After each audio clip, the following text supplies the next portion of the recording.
오늘 선택한 하나님의 말씀은 시편 22편 22절 한 구절입니다. 시편 22편 22절.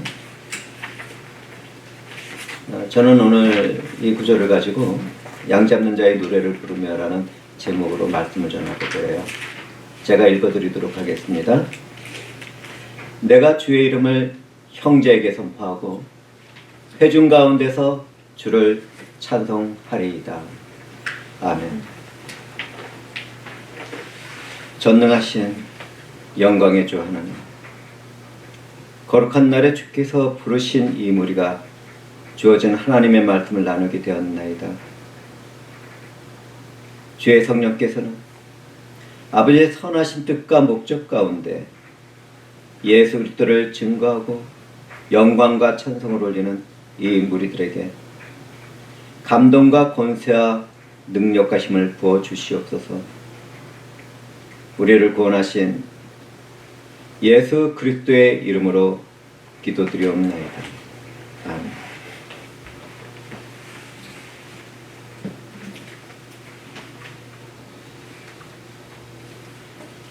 인간의 삶에는 고난과 시련의 때도 있지만 회복과 치료의 때도 있기 마련입니다. 그 어떤 일이 죽음에 이르는 것이 아니라면 반드시 치료와 회복의 때를 맞이하게 되죠. 이때 회복된 사람들은 영적으로나 육체적으로도 그전보다 더 건강한 삶을 살아가게 됩니다. 그런데 어떤 사람들은 사건과 사고에서 살아났는데 장애를 입고 삶의 대부분을 회복과 치료의 시간으로 보낼 때가 있습니다. 이 세상의 관점에서 바라보면 참으로 불행한 일이죠. 그러나 그 삶이 고단하고 힘이 들 때 하나님이 함께 하신다면 어떻게 되겠습니까? 그 시간을 통해서 하나님과 깊은 관계를 맺고 살아가는 축복을 누리는 사람들이 있는 것이죠. 그러한 분들은 주님의 날에 하나님과 가장 가까운 자리에서 영원한 축복이 넘치는 기쁨의 희락을 누릴 것입니다. 저는 2주에 걸쳐서 시편 22편의 내용을 가지고 설교를 하고 있습니다. 저번 주일에는 예수 그리스도의 고난과 승리 안에서라는 제목으로 말씀을 전했습니다. 주님의 고난을 노래할 때는 하나님에 의해서 버림받은 인자의 모습이 그려져 있었습니다. 우리를 향한 하나님의 철저한 정의로운 심판이 그 죄를 대신 담당한 예수 그리스도에게 이루어졌기 때문이죠. 우리는 그 사랑과 은혜를 받은 존귀하고 사랑스러운 성도들입니다. 이번 주일에 나누게 된 말씀에서는 다시 구원을 확신하는 가운데 감사와 찬양을 하나님께 올려드리고 있습니다. 시편 22편은 이스라엘 백성들이 성전에 올라가서 양을 잡을 때 부르던 승리의 노래였습니다. 죄의 문제가 해결되고 하나님과의 회복을 바라보는 승리의 찬송이었죠. 다시 기록한 시편 22편에는 고난을 당하던 인자가 부활한 왕의 모습으로 예언됩니다. 다윗은 자신의 삶에서 역사하는 성령의 감동 가운데 예수 그리스도의 고난의 죽음과 부활의 승리를 예언하고 있었지요.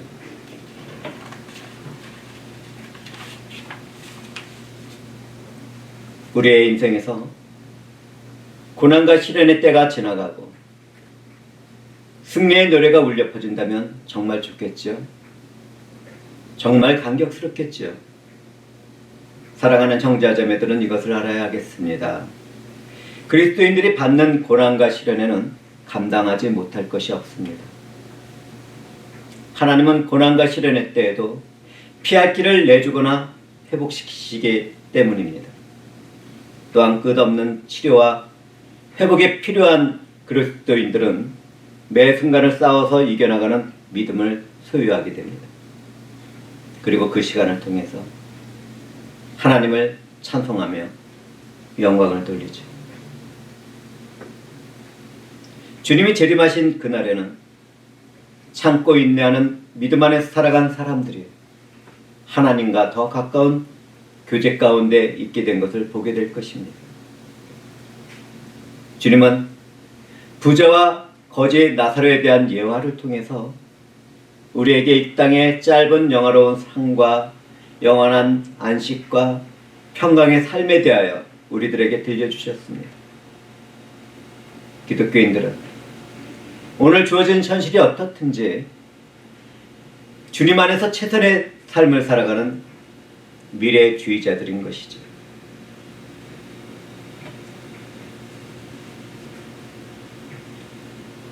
고난과 시련 가운데 멸치와 조롱을 당하던 다윗은 기도의 끈을 놓지 않고 있었습니다. 그는 자신이 믿고 사랑하는 하나님이 자신의 힘이라는 것을 고백하며 구원해달라고 간구했습니다. 다윗의 위대한 인간성은 극한 상황 속에서도 힘이 근원이 되시는 하나님을 믿고 의지한 일에서 발견됩니다. 힘이 근원이 되시는 하나님을 믿고 의지하는 사람들은 승리의 삶을 살아가게 되죠. 그렇기 때문에 성경을 자세히 읽어보면 다윗은 쫓기는 적은 있었지만 단 한 번도 패한 적이 없습니다. 그는 자신의 힘이 되시는 하나님에 의해서 모든 싸움에서 승리했습니다. 그렇다면 우리는 어떤가요? 고난과 시련의 때 하나님만이 나의 힘이라는 것을 고백하는 분들이 얼마나 있을까요? 만약 누구든지 하나님만이 나의 힘이라는 것을 믿음으로 고백하며 그분께 도움을 청하게 된다면 자신의 삶에서 단 한 번도 실패하지 않게 될 것입니다. 승리하고 또 승리하는 삶을 살아가게 되겠지요. 사랑하는 형제자매들은 나의 힘이 되시는 하나님만을 믿고 의지해서 승리자가 되도록 합시다. 다윗은 구원의 강구에 대한 확신에 이르게 되자 그의 입술을 열어서 주의 이름을 형제들에게 선포하고 하나님을 찬양하겠다고 말을 합니다. 신약의 히브리서에는 시편의 구절을 인용하여 거룩하게 하신 이와 거룩하게 함을 입은 자들이 다 한 근원에서 태어났다고 기록하고 있습니다. 그 후에 그리스도와 형제로 연합된 성도들은 모두 다 하나님을 찬송해야 한다고 기록하고 있죠. 얼마나 어려운 말씀인가요? 그렇다면 우리는 어떻게 해야 하겠습니까? 구원의 은혜를 받은 우리들도 입을 열어서 그 일을 이루신 주 하나님의 이름을 선포하며 찬양하는 예배자의 삶을 살아가야 하지 않겠습니까? 우리가 하나님을 찬송하며 경배해야 하는 까닭은 그분을 갈망하던 우리를 하나님이 구원해 주셨기 때문입니다. 더 정확히 표현하자면 우리를 구원하신 하나님이 언제나 우리를 먼저 부르셨죠. 그분의 선하신 뜻 가운데 말입니다. 사실 예배 자리에 나온 우리 모두가 그런 은혜를 받았습니다. 구원의 은혜를 확신하고 있던 다윗은 이스라엘 백성들이 하나님을 찬송하며 영광을 돌리고 경외할 것을 노래했습니다. 이 노래에는 하나님이 다윗의 부르짖음에 이미 응답한 일들이 담겨져 있었습니다. 다윗은 하나님이 공고한 자를 멸시하거나 싫어하지 않으시고 그분의 얼굴을 숨기지 않고 울부짖을 때 들었다고 노래했습니다. 그는 이 노래를 통하여 인류의 죄를 대속하기 위해서 십자가의 고난을 당하신 예수 그리스도를 예언하고 있었습니다. 다윗은 많은 사람들이 모인 자리에서 하나님께 찬송할 모든 이유가 주 하나님으로부터 온 것이라는 것을 고백했습니다. 무엇이 되었든지 하나님을 찬송할 이유를 하나님이 먼저 주셨기 때문에 사람들이 기쁨으로 그분을 찬양하게 된다는 것을 고백한 것이죠. 모든 만물은 주 하나님으로부터 나오고 주 하나님으로부터 주어지고 주 하나님께로 돌아갑니다. 모든 일의 시작과 과정과 끝이 다 하나님으로부터 시작하고 진행되고 끝나는 것이지요. 그렇기 때문에 모든 시대 모든 사람들은 하나님께 무조건 영광과 찬송을 돌려야 하는 것입니다.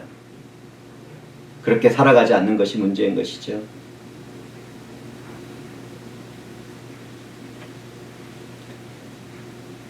하나님을 찬송한 다윗은 하나님께 드리기로 약속했던 감사제를 드리며 하나님께 헌신하겠다는 각오를 밝혔습니다. 아마도 다윗은 감사의 제사를 드릴 때 백성들과 기쁨으로 식사를 나누었던 것 같습니다. 그때 다윗은 악인들에게 핍박을 받는 겸손한 이인들은 먹고 배부를 것이라고 선언했습니다. 우리 주님도 의의 주리고 목마른 자 복이 있어 그들이 배부를 것이라고 말씀하셨지. 하나님으로부터 나오는 말씀을 받아 먹으며 주님의 의를 따르는 영혼들은 새로운 생명으로 살아가게 됩니다. 영적으로 아브라함의 믿음에 속한 사람들은 성령과 말씀을 따르며 영원한 생명에 이르게 되는 것이죠.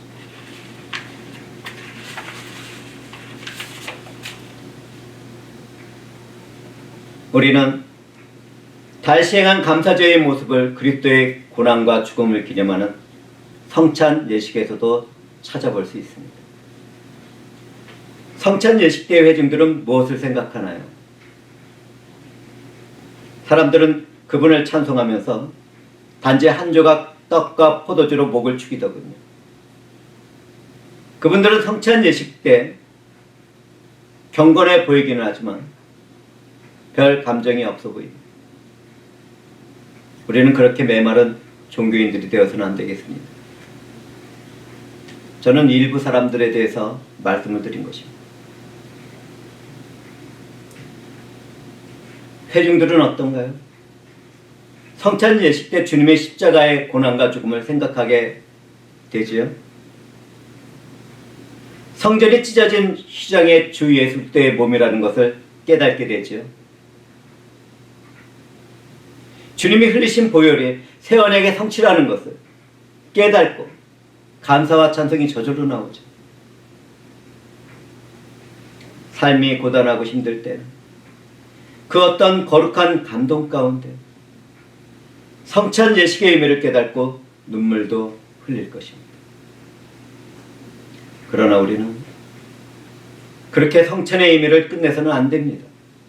우리는 주님이 다시 오신 후에 벌어질 하늘의 잔치까지도 바라보아야 합니다. 그처럼 다윗은 하나님과 교제를 나누는 가운데 영원히 소생하며 영원한 삶을 살게 될 것을 축도로 선포하고 있었습니다.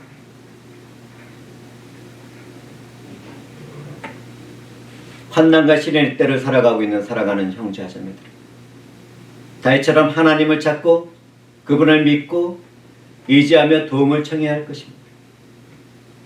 은혜가 풍성하신 하나님은 그런 성도들의 기도에 응답하며 그분의 선하신 뜻을 베풀어 주실 것입니다. 그와 같을 때 우리는 나를 위하여 십자가에 못 박히신 주님을 깊이 기억하게 되겠죠. 그때 우리는 환난과 시련 가운데서도 그분을 찬송하며 주님으로부터 힘과 능력을 받아 회복되고 일어서게 될 것입니다. 우리 주 예수 그리스도는 시험을 받아 고난을 당하셨기 때문에 시험 받는 사람들을 넉넉하게 도우실 수 있습니다. 하나님은 예수 그리스도에게 속한 믿음을 품은 사람들에게 이 말씀을 듣도록 하셨습니다. 우리 주 예수 그리스도는 고난과 시련과 시험에 빠진 우리들을 넉넉하게 돕고 계십니다. 그분의 은혜와 사랑 안에서 치료받고 회복되는 우리들이 되어야겠습니다.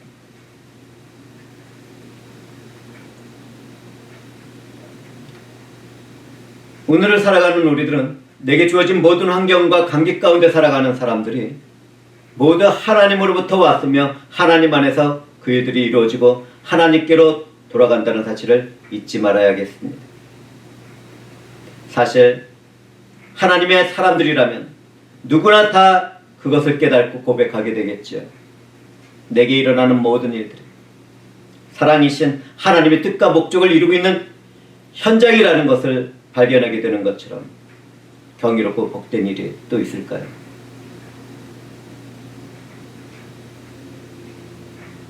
그런데 어떤 사람들은 사랑과 은혜가 되신 하나님을 바라보지 못하고 자기 자신과 세상을 바라보다가 실족하고 맙니다.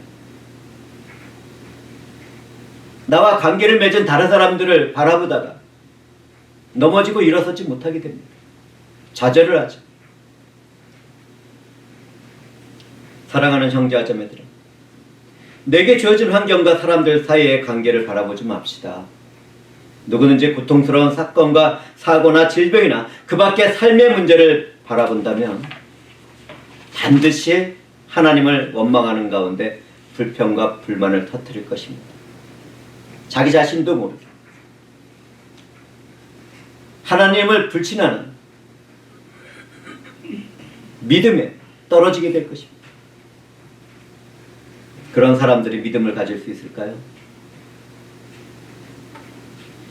인간이 중심이 되고 인간의 생각에 사로잡히는 것은 사탄이 일하기 때문이죠. 그러한 사람들은 사탄의 권세에 붙잡혀 있는 것입니다. 그렇게 된다면 그 인생에게는 어떤 소망이 있겠습니까? 아무것도 남는 것이 없게 되겠죠.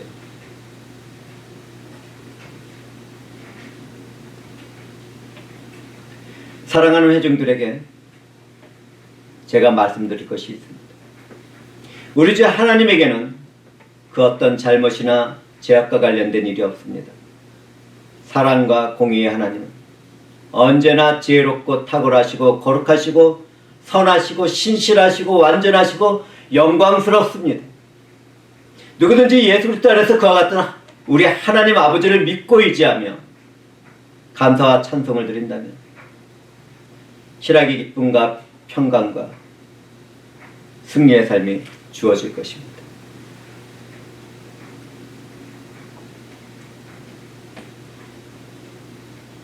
사랑하는 형제와 자매들아, 나의 모든 삶에서 내게 주어진 하나님의 선하신 뜻과 목적을 볼 수 있기를 바랍니다. 무엇이 되었든지 어떤 일이 벌어졌든지 걱정하고 염려하고 좌절하지 맙시다. 입을 벌려서 하나님을 원망하고 불평하며 불만을 갖지 않도록 합시다. 그 어떤 사람들에게 책임을 요구하지 맙시다. 우리는 그 일에서 실패한 이스라엘 족속처럼 되어서는 안 되겠습니다. 그 대신에 나를 사랑하는 하나님께 지금 이때를 통하여 내게 무엇을 바라고 계시는지 기도로 묻고 응답을 받으시기 바랍니다.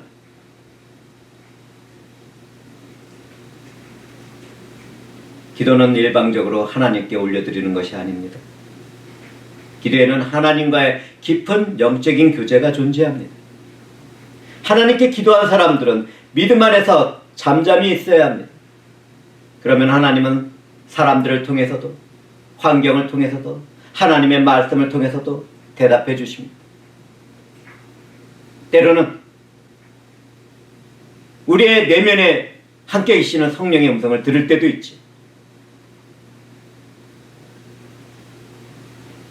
이런 사실을 깨우쳤다면 내 삶의 모든 영역에서 오직 하나님께 감사와 찬송과 영광을 올려드리고 있겠지요. 우리는 그렇게 살아가야 하겠습니다.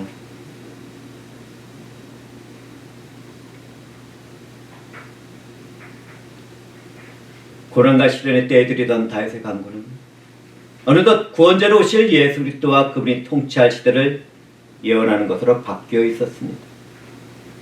다윗은 땅의 모든 끝이 하나님을 기억하고 돌아오는 회개와 예배의 때를 바라보고 있었죠. 이 예언은 예수 그리스도가 죽음 가운데서 부활 승천한 이후에 성취되었습니다. 사도들과 복음 전도자들의 사역에서부터 시작한 이 일들은 오늘과 내일에 있을 우리들의 여러 가지 사역과 예배에서도 이루어질 것입니다.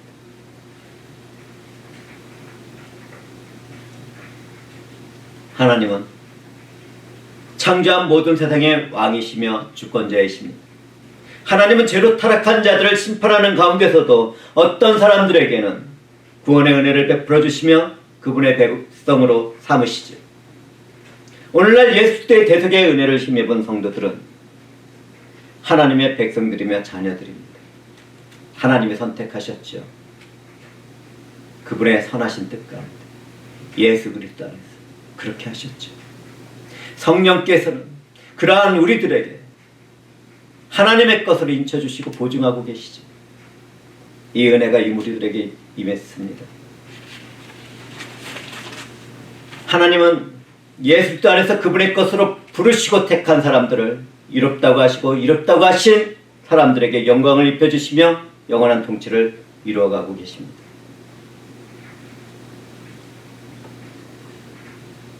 구원받은 모든 사람들은 그리스도의 만찬에 초대되어 함께 먹으며 하나님을 경배합니다. 하나님 나라는 부자나 가난한 자, 거룩한 삶을 추구하는 자는 죄인이나 남자나 여자나 노인이나 어린이나 차별 없이 예수 그리스도와 연합되어 있다면 누구나 참여할 수 있습니다. 이처럼 선택된 모든 백성들은 새 생명을 얻도록 하고 풍성하게 하는 예수 그리스도에게 감사하며 경배하는 삶을 살아가죠. 그리스도의 만찬에 초대되어 함께 먹으며 하나님을 영원히 경배하게 될 날을 바라보는 것은 얼마나 복된지요. 이처럼 예수 그리스도 안에서 하나님 나라에 대하여 소망을 가진 사람들은 어떤 환경 가운데서도 하나님을 기쁘게 찬양하며 경배할 수 있을 것입니다. 기독교 역사를 살펴보면 참된 신앙인들은 사랑하는 자녀들을 잃고서도 자신들의 자녀들을 죽인 자들을 용서하고 사랑으로 돌보아 주었습니다. 선교지에 나갔던 남편과 부모를 잃은 사람들도 사랑하는 사람들을 죽인 자들을 용서하며 복음과 사랑을 나누는 일을 멈추지 않았죠. 이처럼 믿음으로 태어난 사람들은 모두 다 자신의 삶의 전 영역에서 하나님의 이름을 높이며 영광을 돌리는 삶을 살아갑니다. 그런데 어떤 사람들은 자그마한 일에서도 하나님을 원망하며 불평하고 불만을 터뜨리더군요. 같은 교회에서 말이에요. 하나님이 하신 일, 앞으로 하실 일을 확신하며 말씀과 찬양과 기도로 살아가는 성도들은 얼마나 존귀하고 아름다운지요. 우리 모두가 그렇게 되기를 주님의 이름으로 축복드립니다.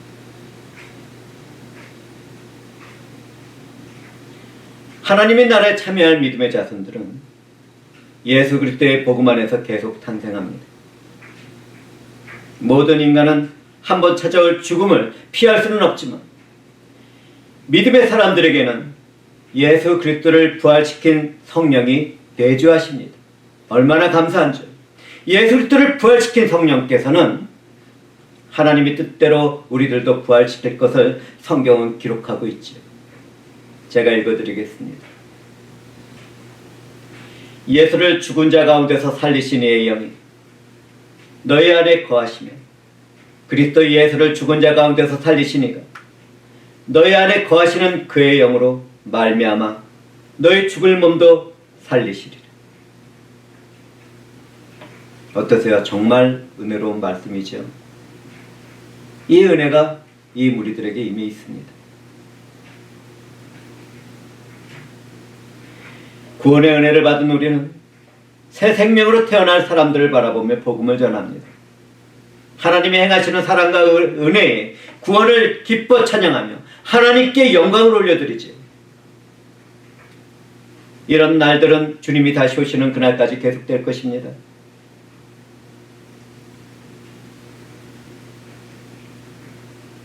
잠시 하나님을 생각해 볼까요?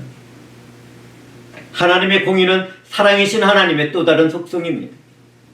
고난당하던 다윗에게 하나님의 공의는 악인들에게서 건지신 이로운 행위로 나타났습니다. 고난당하는 다윗을 구원하신 하나님은 죄와 사망에 붙잡혀 있는 모든 족속과 나라를 구원하시려고 그분의 아들 예수 그리스도를 이 땅에 보내주셨습니다. 거룩하신 하나님의 공의는 예수 그리스도의 고난과 죽음과 부활 사건을 통해서 완전히 만족되었죠. 그분의 사랑 안에서 말이죠.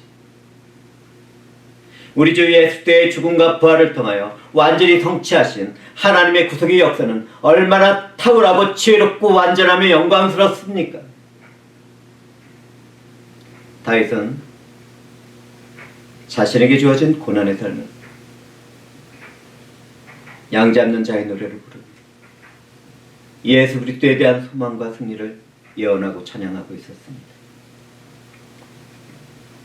오늘날 우리들의 주어진 삶에서도 고난과 시련의 때에 하나님을 찾는 사람들은 다윗처럼 구원을 베푸시는 주 하나님을 찾고 은혜를 받게 될 것입니다. 그것은 참으로 놀랍고 신비하며 감사한 일입니다. 내가 죽었을 때 새 생명으로 거듭나게 하시고 새로운 삶을 살도록 하신 하나님은 은혜 안에서 직접 보게 되기 때문이죠. 고백하지만 고난과 시련의 날에 시작되는 회개와 믿음, 주님으로부터 주어진 신령한 축복입니다. 우리는 내가 처한 삶의 환경에서 소망이 없을 때 하나님을 찾습니다. 내가 함께하며 동거하는 사람들에게까지 기댈 것이 없게 될 때 우리는 다윗처럼 더욱 간절히 하나님을 찾게 됩니다. 그때 우리를 찾아오신 전능하신 하나님, 그분의 손을 그분께 간구하는 내 손바닥 위에 가만히 올려놓습니다. 그것을 한번 느껴보세요. 그것을 한번 느껴보세요. 그런 일이 저와 형제와 자매들에게 일어나게 된다면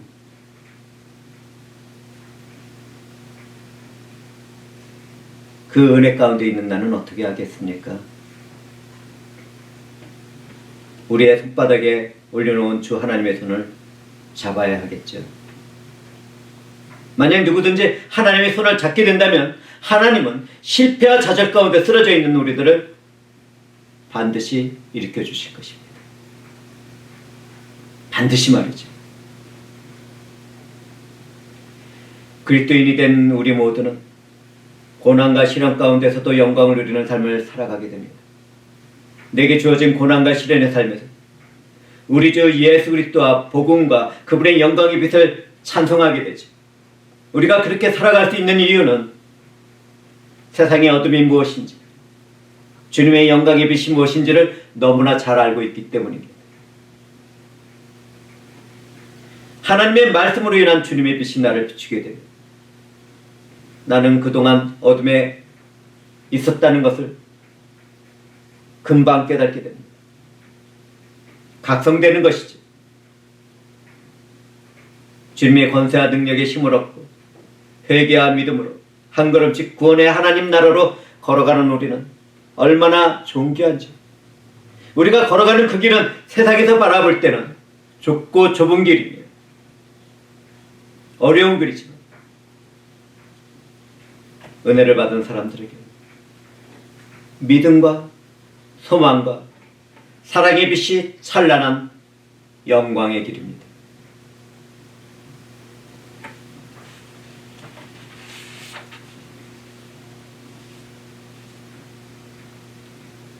저는 다른 성도들처럼 성령 안에서 영원한 생명과 사랑과 공유와 진리와 평화가 있는 하나님 나라를 향하여 걸어가고 있습니다. 그 길에서 양 잡는 자의 노래로 우리를 대속하신 예수님께 찬송을 드리고 싶은 마음은 저 혼자만의 생각이 아닐 것입니다. 사랑하는 형제와 자매들도 다 그런 마음을 소유하고 있겠죠. 사랑이신 하나님의 공의로운 구원의 역사 가운데 나타난 주 예수의 승리의 영광을 소망하는 것처럼 큰 축복도 없을 것입니다. 현재 지금이라는 고난과 시련의 길을 걸어가고 있는 성도들은 우리와 함께 하시는 성령으로부터 위로와 힘과 권세와 능력을 받고 있겠지. 그리스도와 함께 고난을 받는 성도들은 그리스도와 함께 영광의 승리를 거두게 되니까 말입니다. 양 잡는 자의 승리의 노래를 말씀으로 전하는 저는 로마서 8장 16절에서 18절 말씀으로 설교를 마치도록 하겠습니다. 성령이 친히 우리의 영과 더불어 우리가 하나님의 자녀인 것을 증언하시나니 자녀이면 또한 상속자 곧 하나님의 상속자여 그리스도와 함께한 상속자니 우리가 그와 함께 영광을 받기 위하여 고난도 함께 받아야 할 것입니다. 생각하건대 현재의 고난은 장차 우리에게 나타날 영광과 비교할 수 없도다. 아멘. 사랑과 은혜가 풍성하신 하나님 아버지, 주의 사랑 안에서 이 무리가 말씀을 통하여 양 잡는 자의 승리의 노래를 함께 불렀습니다. 어제도 오늘도 그리고 내일도 우리의 승리가 되시는 삼위일체 하나님께서는 선하신 뜻을 우리의 모든 삶에서 이루어 주시옵소서. 성령 하나님이여 역사해 주시옵소서. 이 땅을 고쳐 주시옵소서. 우리에게 치료와 회복의 때를 입혀 주시옵소서. 주 하나님이시여 주의 영광과 이름을 위하여 그 모든 일을 이루어 주시옵소서. 우리를 구원하신 예수 그리스도의 이름으로 기도드리옵나이다. 아멘.